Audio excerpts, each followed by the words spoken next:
Hey everybody, Bob Ciccarello back with another edition of The Voice of Bodybuilding.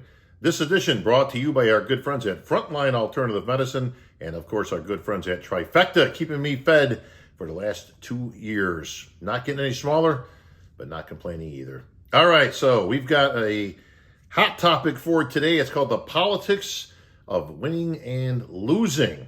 This is interesting because I don't have the kid's name, but this is real. I just got it the other day. This isn't like a made-up topic. I actually saw this on Facebook. So, athletes are allowed to cross over these days. That's not something you could do many years ago, but they are afforded that ability today. Great, because they get a chance to compete in different divisions. Because some of the athletes are in between. They maybe do better in one than the other. They at least have an opportunity to see where they might do better. That's something we couldn't do. It was literally like, see you next year if you want to try something else. But this athlete in particular, I just happened to be browsing Facebook, and I see he puts a post out, all right? And the post is about how he competed at the show, and he got screwed because of politics, all right? Competing in the classic physique division, he thought he was third place after prejudging. I don't know how he comes to that conclusion, but then he ends up at fifth at the night show, okay? Knocks him out of a potential pro card. Politics are behind it. That's why he lost. However, silver lining to the story, he actually took second place in men's physique, which did earn him a pro card. Apparently it was top 2 in men's physique. Also something you couldn't do years ago. Different topic for a different day. But he earns his pro card. All right? So he gets a big thumbs up for that. But I couldn't help but think to myself. So of course I've got to chime in, right, as I see this. And I said, so let me ask you a question. Was it politics that were involved in your taking second place and earning your pro card, or just in the division that you lost? And he came back with some snappy answer. I can tell he's probably a young guy. I don't know if he quite caught on to what I was saying there. But listen, this is a PSA for everybody out there watching that competes, especially in amateur shows, okay? What politics do you believe take place? Like, what is it that you honestly think? There's 840 competitors, all right, at this show. Actually, I think there's about 1,200 with crossovers, but I'm just coming up with any number, right? These judges see just group after group after group of amateurs, right? These judges are from all over the place. The chances of them knowing you is very little, okay? The chances of any real politics coming into play is even less. It's remote.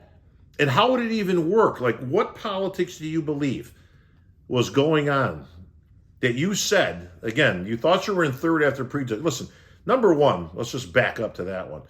There's no way to know at an NPC show in particular, and the way the scoring is and the way they jockey you around, where you are exactly. Listen, they might have had you in third. I don't know. I wasn't there. They may have had you in fifth. They may have had you in second place. I have no idea. But you don't have any idea either. There is no third after prejudging and all that stuff, okay? Let's just get that straight. Secondly, you end up in fifth place, okay? So the judges, and this, again, another note to the competitors that are out there watching this, they are always judging in the morning and at the finals, okay? There is no, like, prejudging's done, that's it, don't worry about it, go eat a pizza, come back at night. That's a big mistake. I've written articles about that, okay, in the past. Flex Magazine, MD, all that stuff in the old days. They are always looking. If you come back looking like you've never dieted at night because you blew up, all right, it will absolutely affect you. Now, I don't know what leads to this guy going from his perceived third to fifth, but he ends up in fifth place and he believes politics are responsible. Now, he ends up taking second place in men's physique. Gets him a pro card, okay? Great. Good for you. Congratulations. All right? Welcome to the dance, all right, in the IFBB Pro League. What politics do you believe that were in place in one that weren't in place in the other? Now, I submit to you this. From what I can see and gather, and I did look at some pictures of the kid on his profile and all that, he's okay. He's not great. He's not the next Phil Heath, okay? He's okay. He looks good.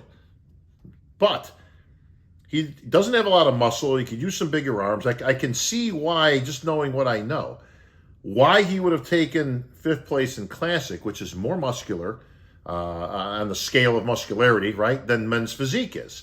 So clearly from these placings, you can tell, even though he's competing against different people, all right, in 2 different divisions and 2 different classes, that he's not as muscular as he should be for Classic, which is why he takes 5th, and probably why he was knocked down from a potential top 3, okay, because he wasn't as muscular as the other guys or put together as well. But in men's physique, obviously, that standard is a little bit less. It's not as muscular as Classic and certainly not as bodybuilding. So you could see where you've got a good physique, where it would place better in men's physique.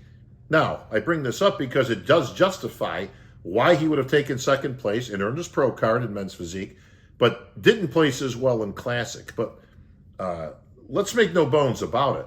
Politics have nothing to do with this. Absolutely nothing. What do the judges have to gain? Or who do they have that they're pushing when they don't even know any of these people that are competing, right? There's no money involved. There's no nothing, right? The reason that we have the scoring that we do is a preponderance of the scoring, okay? There's 7 judges or 9 or 11 or whatever they had at the Universe. Again, I wasn't there, but that's not uncommon, all right? Have more judges on a big show like that. All right, that means the high and the low are taken out. And that means that you've got a consensus of the scoring in the middle. So even if one judge knew this guy that you think they put ahead of you for politics, and that one guy, wink, wink, right? He's worked with him or he's trained him or whatever. And everybody's got this guy in 3rd place, except for the guy who knows him, right? The crooked judge, we'll call him, right? And he puts him in 1st place. Well, guess what? That score's getting thrown out. So he didn't help his buddy. He actually hurt his buddy. And the same thing in the opposite direction. Let's just say they hated this kid's guts, right? Politics, they hate him for whatever reason. They don't like this guy, right? This judge hates him. And he puts him in 8th. Well, guess what? That score's getting thrown out. And then the average is put together. He didn't hurt him either, okay? You would have to have this not with just one judge. You would have to have at least 3 judges out of 5 or more, again, depending on how many judges there were.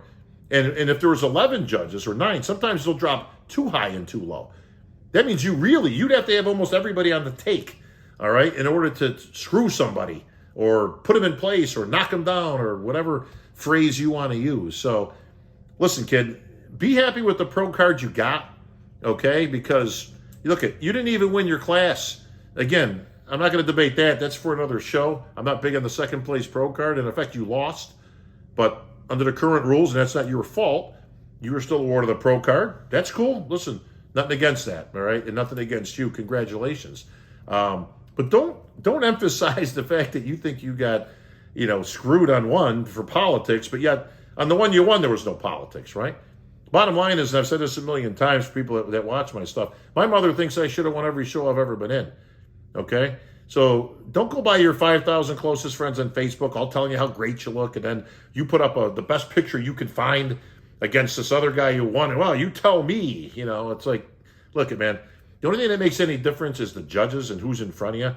Much like the phrase, it's all about the journey, not the destination. Listen, that's a bunch of garbage, all right? If you're in a competitive sport, let alone bodybuilding, it's not about the journey. Nobody cares about your journey.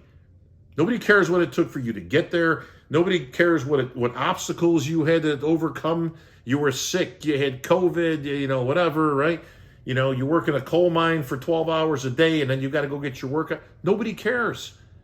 The judges, least of all, don't care. You don't get to submit a resume when you go in there and say, oh, here, let me submit this here. This is what I had to do. And I got 5 kids I got to feed. And, I work 2 jobs to do that. They don't care. They see a number that you get on your trunks, okay? And then they see you in comparison with everybody else. And that's it. That's all they know about you. They don't know if you work with this trainer or that trainer. They don't know if you're signed with some company. The most ludicrous thing I've heard of late is that social media comes into it. Well, the other guy had a bigger following than I do. Seriously? A bigger following. So you think these judges randomly know who's got followings on Instagram or TikTok or any of these things? Or, I mean, come on. Like, you can't literally think that this comes into play. There's no scale on the stage. Weight doesn't come into play. There's no bench press on the stage. I've been saying that for years, right? And there's no social media on the stage. Nobody cares what your following is. Nobody cares what you had to overcome.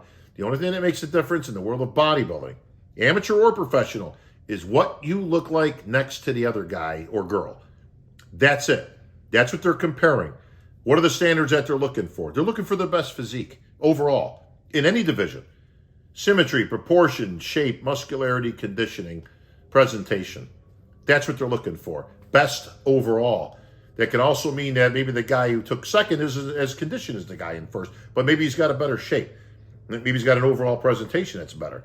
Maybe he's really a better bodybuilder, but obviously the other guy just beat him out in the conditioning department. They've all got equal value, okay, as you're getting assessed. But make no mistakes about it, folks.